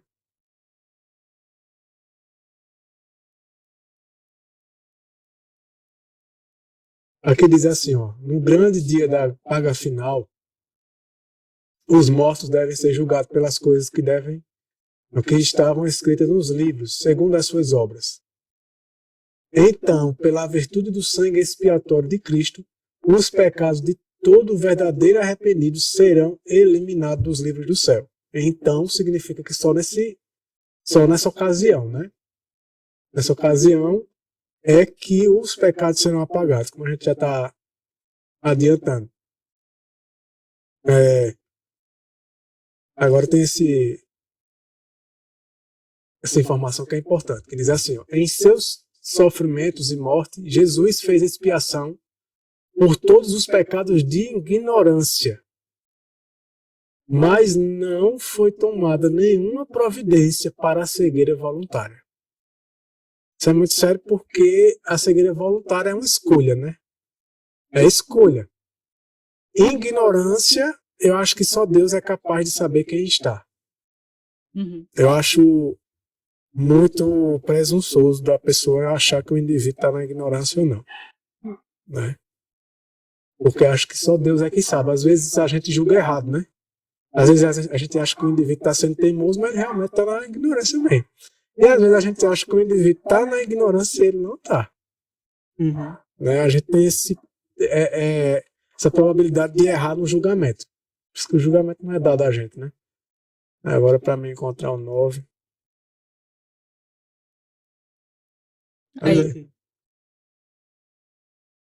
É por isso que lá em Atos 17, 30 e 31 diz assim, ó, mas Deus, não levando em conta os tempos da ignorância, manda agora. Quando ele diz manda agora, é a mesma coisa que diz lá em Hebreus, né? Hoje, se ouvirdes, né? Que todos os homens em todo lugar se arrependam. E aí muita gente diz assim, não, mas eu já me arrependi porque eu não me batizei. Será que esse manda agora é só quando você ouve uma vez e acabou? Ou quando você só se batizou? Não, o arrependimento ele tem que ser Diário, né? diário, porque Constante. sempre Deus ele vai revelar alguma falta em mim. Até que essas faltas sejam plenamente reveladas e eu as abandone plenamente, o Espírito Santo, a cada dia que vai se passando, ele vai nos mostrando. E diz, ó, porquanto determinou um dia. Não tem um dia determinado em que com justiça, na palavra de Deus, a gente conhece o que é justiça, né? Todos os teus mandamentos são justiça. Então seria julgado com a lei, né? E com justiça há de julgar o mundo por meio do varão que para isso ordenou, que é Jesus Cristo, né? Esse texto aí deixa claro, né, que deve haver um arrependimento, porque haverá um juízo. Então lá no grande conflito, diz que no grande dia da expiação final, só uma observação. Será que é à toa que Deus inspirou ela de que esse livro deveria estar em todos os lares? Não. É o livro que mais fala sobre o juízo investigativo. É o livro que mais fala. Aí, se Deus disse que todos os lares deveriam ter um livro desse, eu pergunto a você, se o assunto predominante é o juízo investigativo, será que esse assunto é importante ou não? Sim. Com certeza. Aí diz, no grande dia da expiação final e do juízo de investigação, os únicos casos a serem considerados são os do povo professo de Deus. Por quê? Aí diz, ó, o julgamento dos ímpios constitui obra distinta e separada e ocorre em ocasião posterior.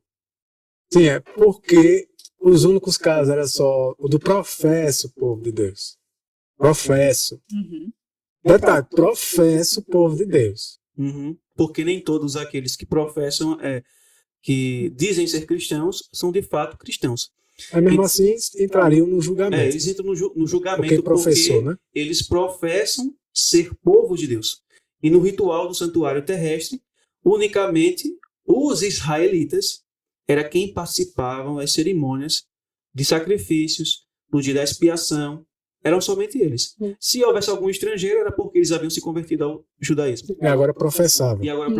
E não é à toa que lá em Ezequiel 9, quando Deus dá a ordem ao anjo, né, para entrar com as armas destruidoras, né, começa logo pela casa de Deus, né, porque nós somos o povo que mais conhece a luz, mais conhece a verdade. Isso, e detalhe, e também é o professo povo de Deus que manda pecado para o santuário.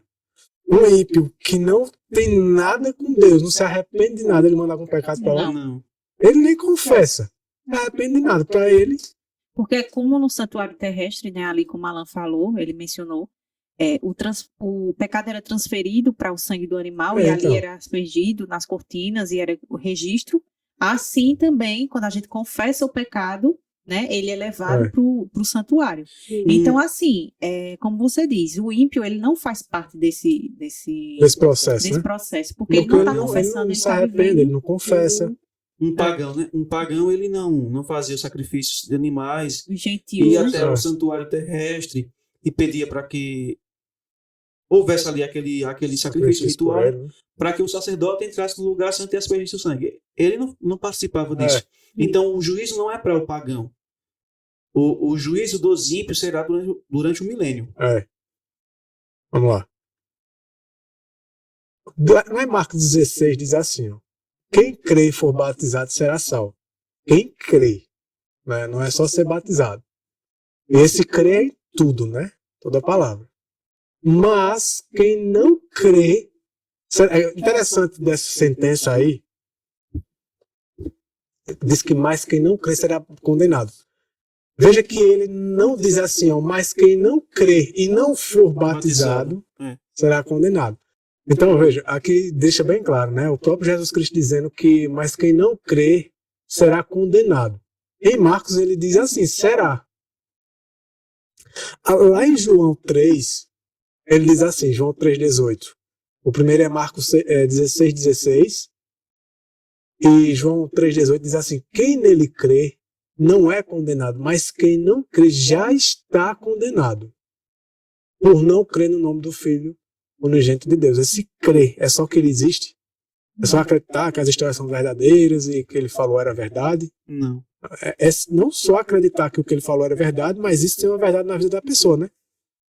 Coisa que não é na vida de Satanás. Satanás também acredita, né? Por isso que diz que quem não crê, ou seja, a incredulidade já leva o indivíduo a permanecer condenado. Condenado. Isso é interessante. Aqui no Espírito Profecia diz assim, antes de qualquer pessoa poder entrar nas mansões dos bem-aventurados, seu caso deverá ser investigado. E seu caráter e ações deverão passar em revista perante Deus. Todos serão julgados de acordo com as coisas escritas nos livros. É interessante que tem livros no plural. E recompensadas conforme tiverem sido as suas obras. Ou seja, não vão ser recompensados só pelo que criam, não. Essa crença se tornou uma realidade, né? Que tipo de obras essa crença produziu? Exatamente. Este juízo não ocorre por ocasião da morte. Muitos têm a aparência de piedade. Mas, veja, seus nomes estão nos registros da igreja, mas tem um registro manchado no céu. Isso é prova de que, mesmo que o indivíduo tenha sido batizado, ele ainda pode se encontrar em situação de perdido. O registro lá no céu está lá com o pecado para condenar ele, enquanto ele não se arrepende daquele pecado. Mas é ensinado para as pessoas e, infelizmente, elas vivem na ilusão. E isso, por conta disso, muita gente vai morrer perdida, de que não, seus pecados já foram perdoados. No momento que você se batizou, seus pecados eles ficaram lá no tanque batismal e acabou. Mas aqui deixa bem claro que pode ter um nome no registro da igreja, mas no céu não está manchado. Manchado com o quê?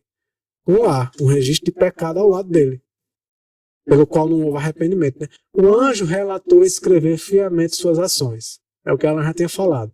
Temos não só um anjo da guarda. É interessante que isso nunca é dito, né? Só falam do anjo da guarda. Por quê?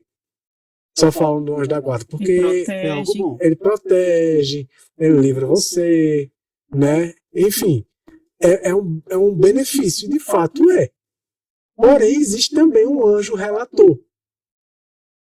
E ele escreve fielmente cada ação. Cada ato egoísta, toda palavra inconveniente, todo dever não cumprido e todo pecado secreto, com toda a engenhosa dissimulação, são fielmente anotados no livro de registro mantido pelo anjo relator. Lá em Daniel, foi mostrado a Daniel o momento que começava o julgamento, né? Porque aonde está em destaque aqui, em Daniel 7:10, diz assim, o tribunal iniciou o julgamento e os livros foram abertos. Então começa o julgamento, foi mostrado a ele, né, que isso começaria após os 2.300 anos. Né? E esses livros são os livros de registro no céu, nos quais estão relatados os nomes e ações dos homens. Nos quais estão relatados os nomes e ações dos homens, devem determinar a decisão do juízo. Lá em Apocalipse 20, fala da mesma coisa. Ele diz assim, eu vi, Apocalipse 20, 12. Eu vi os mortos, pequenos e grandes, em pé diante de Deus. E os livros, no plural, foram abertos. Aí ele menciona um desses livros. E outro livro foi aberto, que é o livro da vida. E os mortos foram julgados pelas coisas que estavam escritas nos livros. Não só no livro da vida, né? De acordo com as suas obras. Não só com a crença. E no verso 15, e todo aquele que não foi encontrado no livro, inscrito no livro da vida, foi lançado no lago de fogo. E aqui diz assim: o livro da vida contém os nomes de todos os que já entraram para o serviço de Deus. Jesus ordenou a seus discípulos: alegrai-vos antes por estarem os vossos nomes escritos nos céus. Paulo fala de seus fiéis cooperadores, cujos nomes estão no livro da vida. E Daniel, olhando através dos séculos para um tempo de angústia, qual nunca houve, declara que se livrará o povo de Deus, todo aquele que se achar escrito no livro. Somente o que tiver que permanecer, né, no livro da vida é que vai ser livrado no tempo de angústia.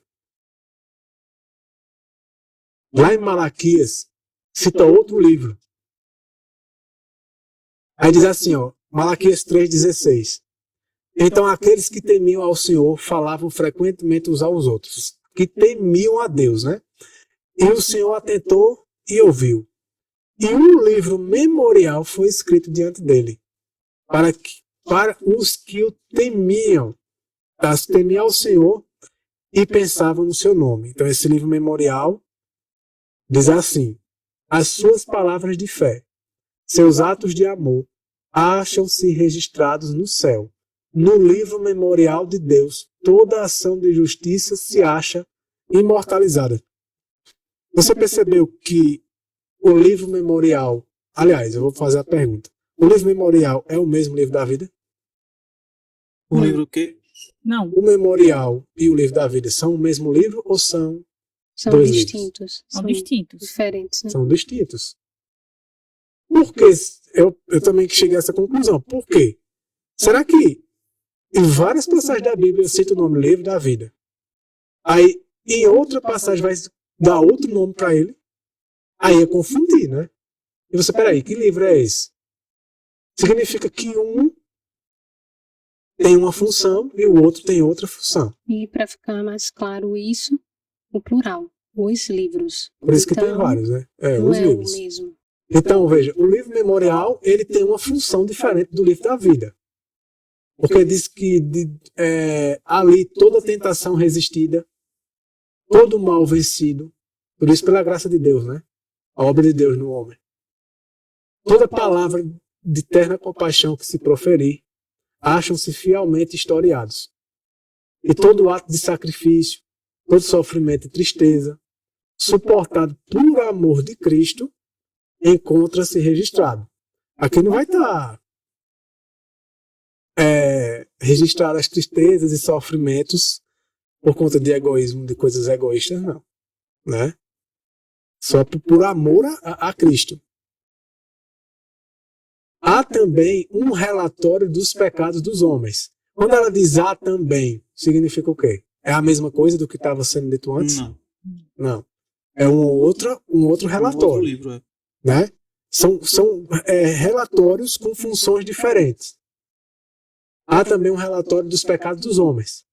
Os propósitos e intuitos secretos aparecem no infalível registro. Isso quando a gente estuda esse assunto, é da gente, para fazer a gente refletir quando a gente estiver sozinho e os pensamentos ruins vierem, né? As coisas ruins vierem e a gente às vezes acha que aquilo ali vai passar despercebido. Mas tá tudo sendo anotado. Tem até uma passagem, que eu não estou lembrado, mas é um dos profetas. Ele diz assim: ainda que tu te laves com potássia e salitra, a tua iniquidade permanecerá perante mim. Porque não adianta você se lavar exteriormente tudo, buscando realizar obras de justiça. disfarçar, né? Essa era a purificação que os fariseus faziam, né? Uma Meramente fachada. exterior. Buscavam purificar mediante a sua própria justiça, os seus pecados. Isso não apaga diante de Deus, né? É interessante como o homem não percebe que às vezes ele está querendo ludibriar o próprio Deus. Ele não imagina não sabe o erro que está cometendo. Pois Deus trará à luz as coisas ocultas das trevas. Tem gente que acha que atribui esse texto aí só às coisas que são feitas por sociedades secretas, né? Pessoas que me fazem mata alguém no escuro, nos lugares escondidos, claro, né? Porque essas coisas também entram aí. Mas isso você tem que pensar em si mesmo, né? As coisas que você faz nas trevas, não é você quando você está em locais estranhos, mas é quando você faz que ninguém está vendo, né? E diz, ó, e manifestará os desígnios dos corações. A obra de cada homem passa em revista perante Deus e é registrada pela sua fidelidade ou infidelidade. Ao lado de cada nome, nos livros do céu, estão escritos com terrível exatidão toda má palavra, todo ato egoísta, todo dever não cumprido, todo pecado secreto, juntamente com toda artificiosa hipocrisia. Advertências ou admoestações enviadas pelo céu e que foram negligenciadas, momentos desperdiçados, oportunidades não aproveitadas, influência exercida para o bem ou para o mal, juntamente com seus resultados de vasto alcance, tudo é historiado pelo anjo relator. Aí lá em Êxodo 32, essa passagem é bem conhecida, mas a gente vai só se focar nessa parte aí. Isso é quando Deus diz a Moisés, né, quando Moisés pediu que apagasse o nome dele, né, do livro, mas Deus disse, Jesus, né, disse a Moisés, aquele que pecou contra mim. Ou seja, Moisés disse, apaga o meu nome, mas era como se Deus estivesse dizendo, mas não foi você quem pecou contra mim. É contra os que pecaram contra mim. Este apagarei do meu livro. Isso é um princípio. Não serve somente para eles naquela situação. Isso significa que aquele que permanece com o pecado contra Deus, ele está simplesmente correndo o risco de ter o seu nome apagado do livro da vida. Por isso agora vai e leva o povo até o lugar de que te falei, eis que meu anjo irá diante de ti. Porém, no dia da minha visitação, sobre eles visitarei o seu pecado. Ou seja, Deus vai trazer à tona se aquele pecado não houver arrependimento. Então, tu vai ser apagado. Esse dia da visitação é o dia do juízo final. E aqui, não encerrou, mas ele estava no 23, deixa eu encontrar do 24 em diante, até o 30. Agora vai até. Quando alguém. Pronto, essa é a parte mais importante do estudo. A gente está encerrando. Esse é o resumo de tudo. Esse é o que a gente tem que entender. Resumindo tudo, já foi dito muito isso, ela já falou isso aí tudo. Mas a gente vai ler para provar, né? Quando alguém tem pecados que permaneçam, ou seja, não houve arrependimento verdadeiro. Permaneceu ali. Não foi apagado porque não houve arrependimento e abandono. Né? Não houve confissão arrependimento verdadeiro. Permaneça nos livros de registro, para os quais não houve arrependimento nem perdão, seu nome será omitido do livro da vida. Veja, o nome é omitido do livro da vida e o relato de suas boas ações apagado do livro memorial. Vocês veem que dá a entender que são dois relatos, dois registros, aliás. É omitido do livro da vida e apagado as boas obras do livro memorial. E vai para onde? E o que é que sobra? Então é determinada a parte que os ímpios devem sofrer, segundo suas obras, e registrada em frente ao seu nome no livro da morte. Então veja, permanece o registro de pecado, né? Permanece o registro de pecado. Por quê? O indivíduo estava no livro da vida. Lá tem um livro de memorial com os atos bons, de fidelidade. Mas tinha também relatos de pecados. Mas, no momento de encerrar a investigação, o que prevaleceu foram os pecados que não houve arrependimento. Mesmo que tivesse boas obras no livro memorial. E o nome tivesse no livro da vida, mesmo. Mas o que prevaleceu os pecados lá no registro de pecado. não houve arrependimento. Então, mesmo os atos de boas obras, como a gente leu lá em Ezequiel 18, e mesmo que o nome tivesse no livro da vida, porque tem gente que acha que uma vez o seu nome está no livro da vida, acabou. Já está definitivamente Acabou, salvo. definitivamente salvo. Você pode fazer o que quiser. Tá lá no livro da vida, acabou. Um detalhe aqui. Quando tu leu uma citação dela que ela menciona o que Cristo diz assim: alegrai-vos, porque os vossos nomes estão registrados no livro dos céus. Aí a pergunta é: o nome de Judas estava registrado no livro da vida? Ah, Sim, porque ele professava ser um seguidor de Cristo. Mas qual é o destino dele? Vida eterna ou morte eterna? Morte eterna. Morte eterna. Então, quando Cristo... Não sei se Cristo já investigou o caso dele, mas nós sabemos que o caso de Judas já deve ter sido examinado ou ainda vai ser investigado, porque Cristo está fazendo um juízo investigativo daqueles que morreram professando o nome dele. Então é bem provável que o nome dele já tenha passado em revista, ou não ainda. Mas quando Cristo examinar o caso dele, é morte eterna.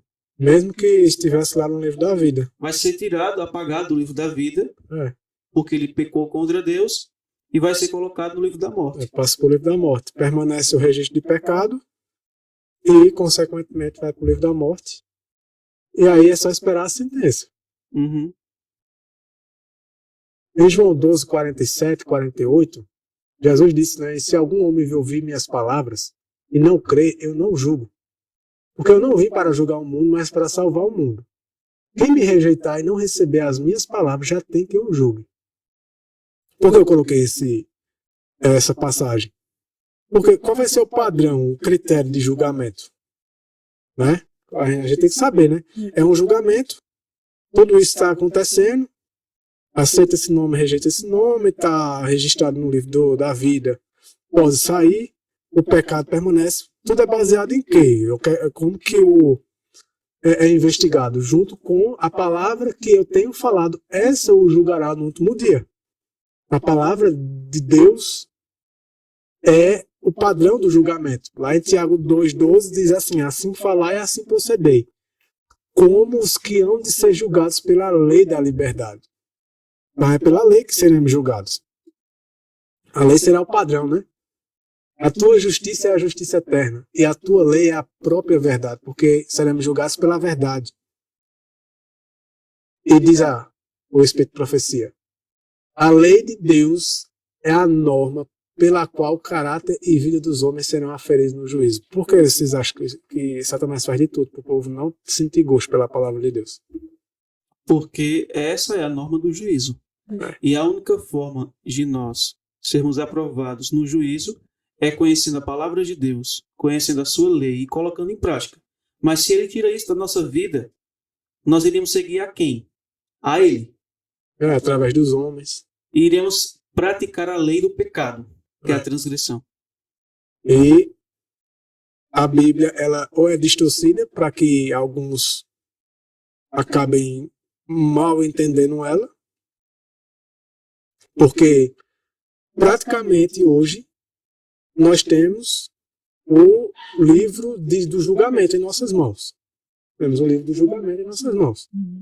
Através daqui é que seremos julgados. Né? Então Deus foi misericordioso em deixar pelo menos um único livro que está lá no céu do julgamento em nossas mãos. Né? Nós não temos acesso ao nosso registro lá no livro da vida, não temos acesso ao livro da vida, ao memorial, ao relatório de pecado nem da morte. Mas nós temos um livro que pode mudar a nossa situação lá. Exatamente, que é o livro do julgamento. Por isso que Deus foi misericordioso em deixar e fez de tudo para que esse livro chegasse nas mãos do povão. Por muito tempo não pôde. Né? E nos dá o Espírito Santo para nos guiar a toda a verdade. Para nos ajudar a compreender qual a sua vontade, como viver a sua vontade. Nos concede o poder para que a gente possa alcançar a norma e ser aprovado no juízo. Tu vai ler mais alguma outra citação? Tem. Só essa. que diz: durante os 1000 anos, entre a primeira e a segunda ressurreições, ocorre o julgamento dos ímpios. Em união com Cristo julgam os ímpios, comparando seus atos com um código, à Escritura Sagrada, e decidindo cada caso segundo as ações praticadas no corpo. Então é isso. Aqui já foi. Pronto, a gente encerra aqui. Tu quer ler? É uma citação que ela diz assim, ó: quando nos tornamos filhos de Deus, nosso nome é inscrito no livro da vida do Cordeiro, e ali permanece até o tempo do juízo investigativo. Então, se fará a chamada do nome de cada indivíduo e será examinado o seu registro por aquele que declara: conheço as tuas obras. Se naquele dia se verificar que não houve arrependimento completo de todas as nossas más ações, nosso nome será apagado do livro da vida e nossos pecados permanecerão contra nós. Aonde? ST Signs of the Times. Né? Isso é de Ellen White, né? É de Ellen White, é. White. Isso aí é muito sério, né? Tudo que a gente estudou sobre o juízo investigativo, lembram que na Arca da Aliança tem os 10 mandamentos? Então, essa era a função dos 10 mandamentos ali. É julgar aquele povo, representado pelo cajado, que precisa se preparar de acordo com aquela alimentação, que vai ajudar eles a se prepararem, como representa lá o maná, e vão ser julgados pelaquela lei que está lá junto com eles, e eles precisam conhecê-la para considerar ela em suas vidas, né? Eu tô aquela chamada na Bíblia, a lei da liberdade. Serão julgados pela lei da liberdade. É porque a lei, agora sim, a lei, ela é a lei da liberdade para quem? Para os obedientes. Para os que praticam. Para os transgressores, os obedientes, eles vivem em condena. prisão. Isso. Porque alguns podem tratar esse entendimento aí como se fosse libertinagem.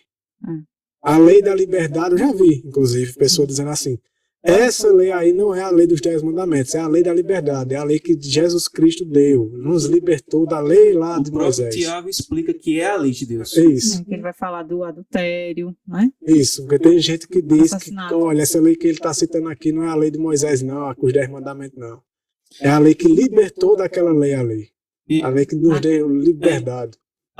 de acordo com a Escritura, né? Paulo fala muito sobre isso, que nós seremos julgados de acordo com as nossas obras. Não são de acordo com as obras de Cristo. Nós seremos julgados de acordo com as nossas obras. E até o próprio Deus fala, por meio do profeta Ezequiel, no capítulo 18, que iria julgar a casa de Israel segundo os seus caminhos. Não é segundo os caminhos de Cristo. Deus não vai pegar assim meus livros de registro, tá tudo lá manchado com o pecado. Eu não quis me arrepender, tive toda a oportunidade. Aí ele não vai pegar o livro de Cristo, as obras de Cristo, uma obra de justiça perfeita, e vai colocar sobre o meu livro e me julgar. Não é isso que ele vai fazer. Para esconder, né? Omitir a minha situação. Para esconder. Para fazer exatamente o contrário do que diz Salomão em Provérbios 28:13. Aquele que encobre as transgressões. Agora veja que interessante, nós somos julgados de acordo com as nossas obras e Deus concedeu a nós a norma que nos julgará. Para quê? Para durante o tempo da graça a gente poder estudar a Escritura e seguir ela. Porque se eu seguir ela, mediante o poder dele, seguir da maneira correta, eu não vou ser condenado no juízo. Porque o que vai estar registrado lá serão as obras que a Bíblia me pediu. E eu voluntariamente me rendi a Cristo e ele operou em mim as obras da Escritura. Agora, se Deus me dá, eu digo assim, quero não. Porque exige um sacrifício, renúncia do eu não quero me sacrificar, não quero crucificar o meu, eu mutilar a minha própria vontade. Eu não quero me submeter a Deus, eu quero cometer alguns pecadinhos, acariciá-los, alguma coisa assim, eu até obedeço a Deus. Mas outras não. Eu quero continuar até Cristo voltar. E tem até um ensino que diz, né, que nós iremos pecar até Cristo voltar. Quem quiser É. acreditar nisso, que acredite. Agora que quando formos passados no juízo investigativo, nós não seremos aprovados. Inclusive, vale a pena também fazer uma observação sobre isso aí. Assim como no dia da expiação, quando o sumo sacerdote encerrava a expiação, se alguém não tivesse Se afligindo, se afligido ou não tivesse em harmonia em com aquele ritual. harmonia e tivesse algum pecado que ele tivesse permanecido com ele não tivesse ali confessado, não adiantava mais. Depois que o sumo sacerdote acabava e encerrava e saía, não tinha mais quem pleiteasse por ele ali, quem purificasse mais o pecado dele ali. Uhum. Assim é quando Cristo encerrar esse trabalho, essa obra de juízo investigativo, o período do momento que ele encerra para ele vir até a terra é o período justamente que o povo, os 144 mil, vão estar vivendo sem intercessor. E, consequentemente, se eles cometem algum pecado, quem é que vai perdoar? Ninguém pode perdoar. Quem que vai perdoar? Como que o pecado dele vai ser apagado, purificado? Não tem como. Não tem como. E o próprio livro do Apocalipse fala que quando Cristo lançar o incensário, ninguém pode entrar no santuário. Então não tem como Acabou. mandar os pecados para lá. Eles vão permanecer sobre mim. Mas E eu serei uma atingido. vez eu já ouvi um pastor dizendo que quando isso acontece, quem estará intercedendo pelo povo é o Espírito Santo. Porque no texto bíblico não diz que ele intercede por nós com gemidos, né? Aí eu disse, mas não é o Espírito Santo que é sumo sacerdote, que Não. cumpre a função. E que Então apaga isso os não pecados. pode ser colocado sobre o Espírito Santo depois Não. do fechamento da porta da graça. E nem o Espírito Santo vai assumir o lugar de Cristo, né? Que hoje Cristo é o Do nosso sumo sacerdote. sacerdote. Não tem nenhum texto bíblico que diga isso. Não. Isso não tem sentido. Isso é justamente para fazer as pessoas Isso foi Pensarem. forçar mesmo as pessoas a se acomodarem até o fim. Uhum. Eu já vi até uma outra explicação que arrumaram para apoiar a falsa teologia de que o povo de Deus irá pecar até Cristo voltar. Porque a gente sabe que quando Cristo lançar o incensário, significa que o juízo investigativo finalizou, vai começar o derramamento das 7 últimas pragas. E Cristo sai do santuário. Não há mais mediador entre Deus e os homens. Se eles pecarem, como é que eles vão lançar os pecados para o santuário, se lá no Apocalipse fala que depois que Cristo sai, ninguém mais pode penetrar o santuário? Então não tem como. Então o argumento que utilizaram foi o seguinte, que Cristo ele já proveu o perdão de maneira antecipada para aqueles que vão pecar durante o derramamento das 7 últimas pragas, ou durante o grande tempo de angústia de Jacó. Ou seja, é como se fosse uma indulgência católica adventista. Parece mesmo. Infelizmente. E o povo acredita porque, queira quer não, né, para a carne, né, para nossa... É algo agradável. É agradável. Eu ouvi uma teologia dessa. E Agradável. também o quê? Mas é um pastor que está falando, né? O pastor falou, está falando. Uhum. É Agora a voz dele. procure. Em que parte da Escritura tem isso? Não tem. Exatamente. Por O isso que a que eu Escritura não diz sei. é o quê? Quando Cristo disser feito está, o que é que ele diz lá em Apocalipse? Aquele que é santo, continue na prática da justiça. Isso. E aquele que é imundo, continue na prática da imundícia. Não há mais mudança. Exatamente. Não há mais como o indivíduo sair da situação. Então é isso. A gente encerra aqui esse assunto. Encerramos essas reflexões que a gente vem fazendo sobre o santuário. Alguns pontos, né? Alguns elementos e mais focado no dia da expiação mesmo. A gente encerra por aqui. Espero que Deus ajude a todos a entender melhor esses assuntos. Esse assunto mesmo ele é muito sério. Quem tem um grande conflito, estude mais, porque tem muito mais detalhe. O grande conflito está mais profundo, né? Estamos vivendo, né, o grande dia da expiação e temos que saber como viver esse grande dia da expiação. Exatamente. Né? Então, que Deus abençoe a todos. Amém. Então, chegamos ao final de mais um podcast. A gente espera em Deus que você possa ter gostado desse assunto. Um assunto muito interessante, né, gente? nós ficamos com pensamentos impactantes e pensativos, porque é importante, trata da nossa vida, da nossa conduta, tudo que nós estamos fazendo está registrado, tem os livros, então é um assunto que é bem claro e que todo adventista deveria saber para poder se orientar e tomar a sua decisão. Então, que Deus abençoe cada um de vocês, obrigado por ter chegado até o final de mais esse estudo. A gente aconselha você que você possa anotar todos os textos, tenha anotado, para que você possa estudar aprofundadamente ainda mais. A gente convida vocês para o próximo podcast e compartilhe esse vídeo. Se você ainda não é inscrito, se inscreve no canal, ativa o sininho para que você possa receber as notificações. Que Deus abençoe grandemente a você e a toda a família, em nome de Jesus.